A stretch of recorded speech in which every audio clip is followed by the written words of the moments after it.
Alejandro, vamos a las cifras. ¿De qué tamaño es el trabajo de reinserción a la vida civil de miembros de grupos armados al margen de la ley que se ha realizado en los últimos años en Colombia?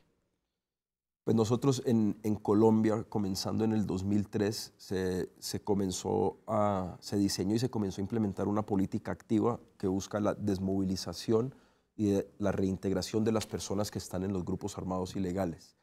La desmovilización, como funciona en Colombia, es que las personas se pueden desmovilizar de manera individual, es decir, toman la decisión por sí mismo y salen del grupo buscando la libertad, o puede haber una desmovilización colectiva, que es una desmovilización masiva de un grupo que ocurra luego de un proceso de diálogos, tal como ocurrió, por ejemplo, con las AUC en su momento y tal como que esperamos que ocurra pronto con los grupos ilegales de las FARC y del ELN.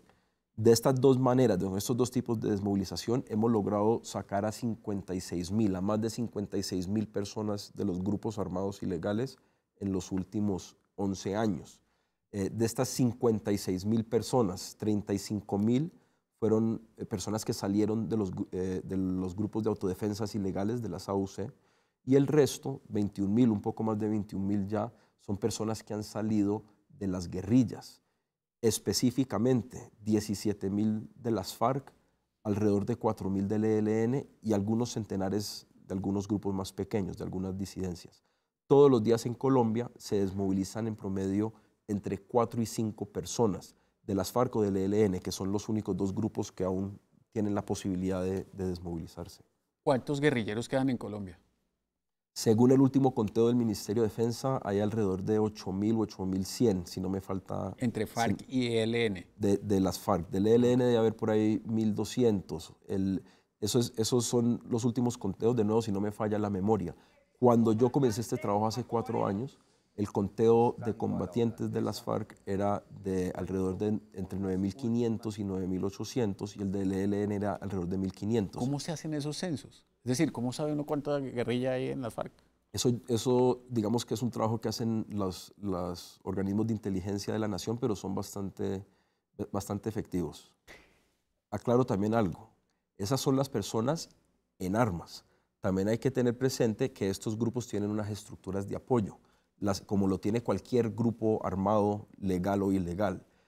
Cuando uno trabaja en un proceso de desmovilización, hay que desmovilizar a todo el mundo, no únicamente los que tienen armas. Es decir, hay que desmovilizar a los milicianos, que normalmente trabajan en inteligencia o en extorsión o en temas de ese tipo. Hay que desmovilizar a las personas netamente de apoyo logístico, por ejemplo, los conductores, los peluqueros, los cocineros, etcétera. Cualquier persona que haya formado parte del grupo. ¿Y esos cuántos suman?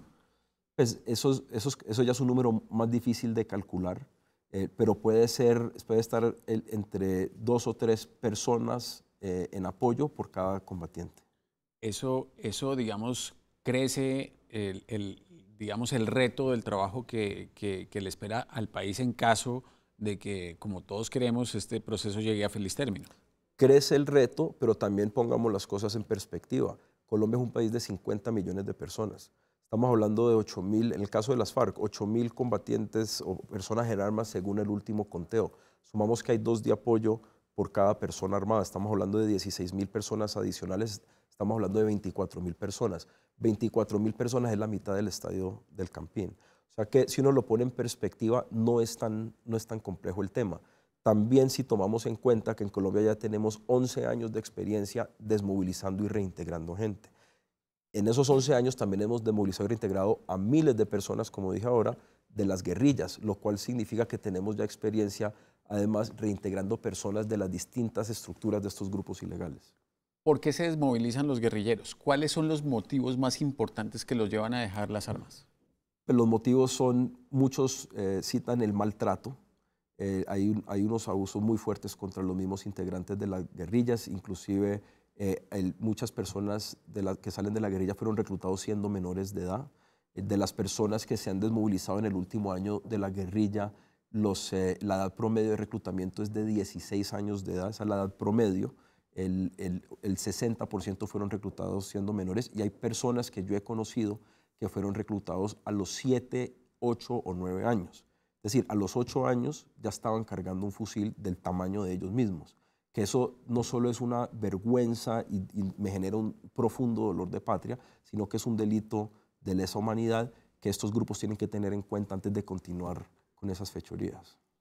Esa particularidad del reclutamiento de menores, que es una preocupación no solo colombiana, sino del resto del mundo con respecto al conflicto colombiano, ¿cómo se manifiesta o cómo se traduce en el trabajo que ustedes tienen que realizar? Primero porque se encuentran con menores de edad, pero o que se encuentran con gente que está en la guerrilla desde los 7 años, lo cual debe generar unas condiciones psicológicas, sociales muy complejas en este tipo de personas. Pues es muy difícil, digamos que la experiencia de estar en una guerra o en un conflicto en sí es una experiencia traumática. La experiencia de haber sido reclutado a los 7 o a los 8 años hace que ese trauma sea aún peor.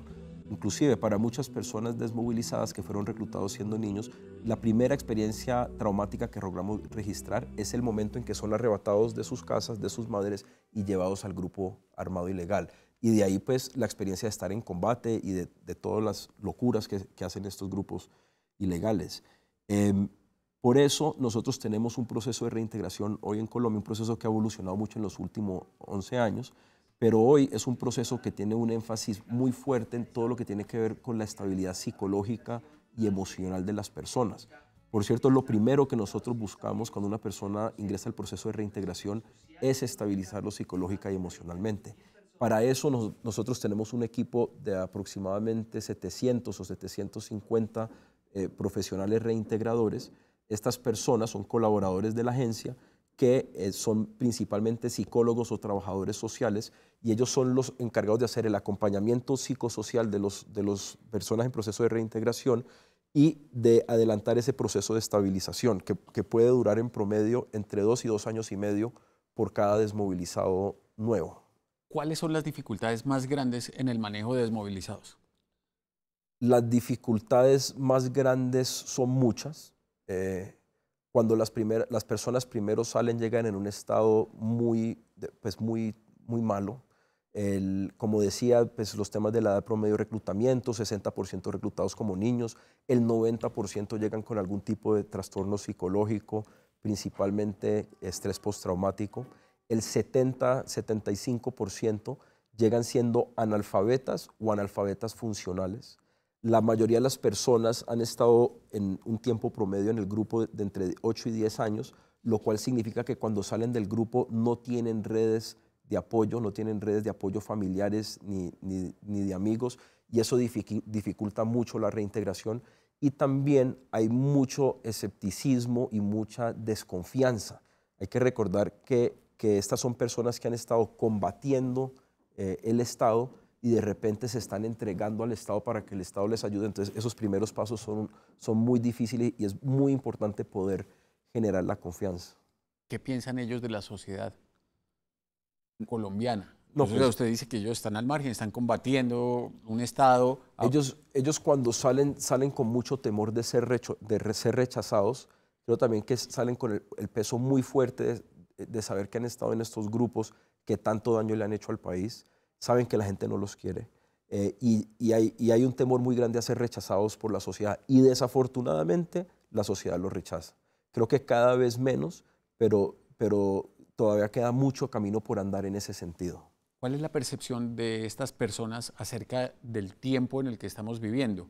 Todo el mundo habla de que las FARC tienen una percepción del tiempo distinta, que para ellos, digamos, las urgencias, las necesidades, el paso del tiempo no significa lo mismo que para el resto de la gente, ya que están metidos en la selva, ya que sus urgencias son diferentes cuando salen y se encuentran con lo que está pasando, que se encuentran. Pero yo creo que lo primero es cuando salen es encontrarse con lo que es la sociedad, con el tráfico, con cajeros automáticos, con cómo se cruza la calle, con cómo se compra algo en una tienda.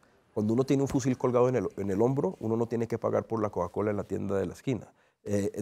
Cómo se usan recursos. O sea, otra cosa que es importante, que la sociedad en general no confunda a los desmovilizados rasos de una organización de este tipo con sus comandantes o con lo que nos imaginamos de la organización. Muchas veces los rasos son personas que han sido abusadas, no conocen plata, no saben leer ni escribir, no saben utilizar plata. Son personas que no han tenido oportunidades y que se han criado en estas organizaciones. Entonces, el primer paso es poder estabilizar a las personas, aterrizarlos y poder comenzar a integrarlos a los conceptos más básicos de la sociedad. ¿Qué le ha llamado la atención sobre el encuentro de exguerrilleros y exparamilitares en el ámbito de la reinserción? Pues la verdad, nada. ¿En qué sentido? En que cuando se reencuentran se dan cuenta que muchas veces tienen historias similares, vienen de unos lugares muy marginados, ya sea por la pobreza o geográficamente. Muchas veces terminan ingresando a estos grupos porque no tienen otras oportunidades o porque son reclutados a la fuerza. Y digo esto para que entendamos el problema, pero siendo claro en que no hay que hacer apologista tampoco. También algo que también hay que tener en cuenta, hay muchos desmovilizados de uno u otro grupo que terminan casándose y formando familia. Hay desmovilizados inclusive de las guerrillas, desmovilizadas que terminan casadas con soldados o con policías, lo mismo con desmovilizados de las AUC. Inclusive hay desmovilizados de las AUC, por ejemplo, he conocido varios que terminan casándose con desplazados o con víctimas de las AUC también. Entonces, algo que yo creo que es importante y es algo que sí yo he aprendido en el tiempo que llevo aquí, que ya son 8 años, es bastante tiempo, es que hay que quitarle el misterio a esto. Nosotros al fin y al cabo trabajamos con seres humanos, trabajamos con colombianos que tuvieron una experiencia dura, sí, que se fueron por un lado o por el otro y uno puede juzgar eso o no, pero al fin y al cabo son colombianos que quieren enderezar el camino. Y cuando quieren enderezar el camino, quieren hacer cosas normales como la queremos hacer vos o yo, Álvaro. Y es ver los partidos de la Selección Colombia, que los hijos tengan un mejor futuro, tener una casa propia, poder estudiar, poder conseguir un mejor trabajo para que la familia viva mejor, poder reconciliarse con la sociedad y poder reparar de alguna manera el daño que han hecho. Pero para ellos poder hacer eso es importante que les demos una oportunidad y es importante que le quitemos el misterio, que desmitifiquemos lo que es un desmovilizado. Un desmovilizado, al fin y al cabo, es un colombiano y eso no nos podemos olvidar. ¿Qué tanto ayudan los desmovilizados en la desmovilización o en el proceso de desmovilización de los que van llegando? Pues digamos que todo lo que tiene que ver con desmovilización es algo que maneja el Ministerio de Defensa. O reinserción. Sí. La agencia nuestra, la Agencia para la Reintegración, depende de la Presidencia de la República. Nosotros recibimos a las personas una vez son desmovilizados y certificados como que verdaderamente fueron miembros de un grupo ilegal. Cuando reciben la certificación, pasan al proceso nuestro. Nosotros en los últimos años hemos hecho un esfuerzo muy grande por incluir a los desmovilizados en distintas etapas del proceso. Por ejemplo, hace 4 años, comenzando el primer periodo del presidente Santos, hicimos un proceso de planeación estratégica que duró 3 meses, donde más de la mitad de las personas, casi 180 o 190 colaboradores de la agencia y desmovilizados participaron en esa planeación estratégica, más de la mitad eran personas en proceso de reintegración. ¿Eso por qué lo hicimos? Pues porque al fin y al cabo ellos son los que viven el proceso y ellos son los que han vivido la experiencia. Y ellos nos ayudaron a orientar un poco más cómo es la mejor forma de reintegrar y qué es lo que ellos en verdad quieren.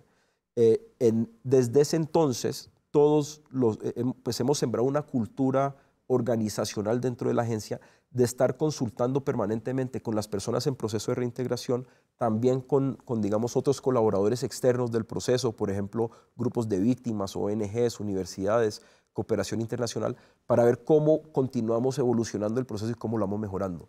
En esos procesos de planeación, hace aproximadamente 2 años, los desmovilizados sugirieron que ya muchos de ellos estaban culminando y que ellos querían poder trabajar en la agencia.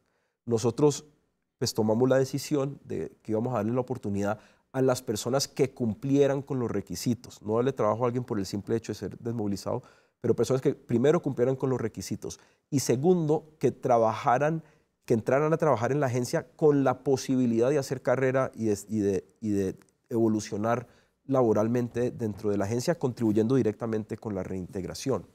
Ahí hago un paréntesis y también tengo que confesar, en el momento en que tomamos la decisión, Yo me acuerdo pues, que yo pensaba, no, pues, estamos locos, ¿cómo vamos a contratar desmovilizados? Eso es peligrosísimo, eso no se puede hacer. Y vi, pues caí en muchas de las mismas trampas, o caímos en los que cae la sociedad y dijimos, no, pues es el colmo. Nosotros conocemos a estas personas, trabajamos con ellos, sabemos que salen adelante, pues vamos a darle la oportunidad. En resumidas cuentas, hoy tenemos a 52 personas desmovilizadas que trabajan como promotores de reintegración, es decir, ayudando a mover el proceso de reintegración. Tenemos algunas otras que trabajan en distintos cargos, algunas ya también en el tema de reintegración. Por ejemplo, yo tengo una asesora en mi equipo estratégico a nivel central que es desmovilizada, pero también hay, digamos, las personas que contestan los teléfonos en la ACR son desmovilizados, en nuestro call center son desmovilizados y pues hay otras personas que trabajan dentro de la organización.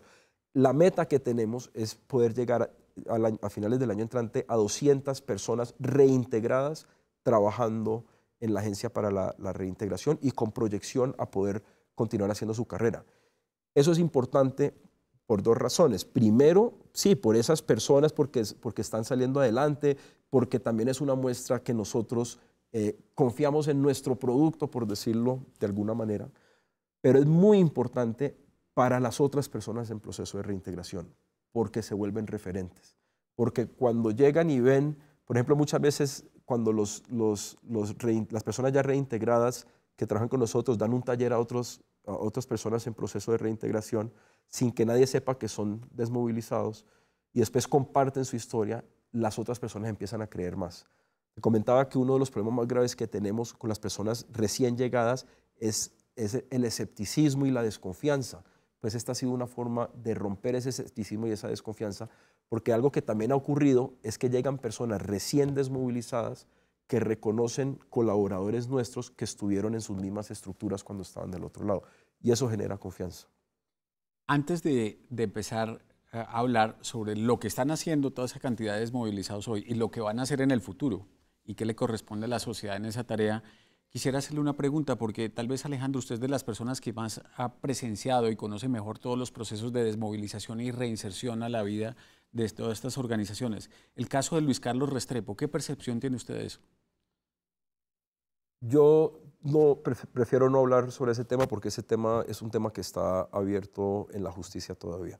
Pero yo lo que sí quiero decir es el caso de Casica Gaitana. Si bien recuerdo, están hablando de alrededor de 75 desmovilizados. Si bien recuerdo los números, no lo tengo fresco en la cabeza, creo que más o menos la mitad de esos son los que están siendo investigados por posibles falsas desmovilizaciones.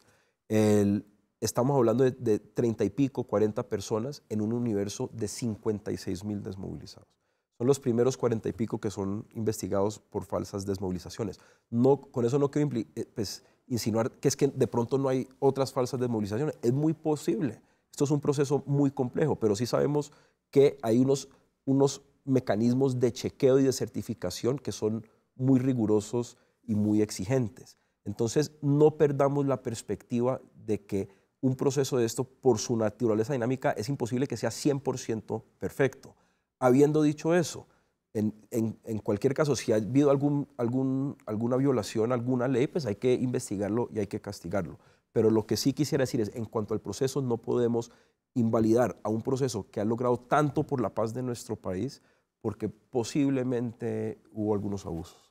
Bueno, entonces ya regresamos para ver qué están haciendo toda esa cantidad de desmovilizados de las que hablábamos ahora.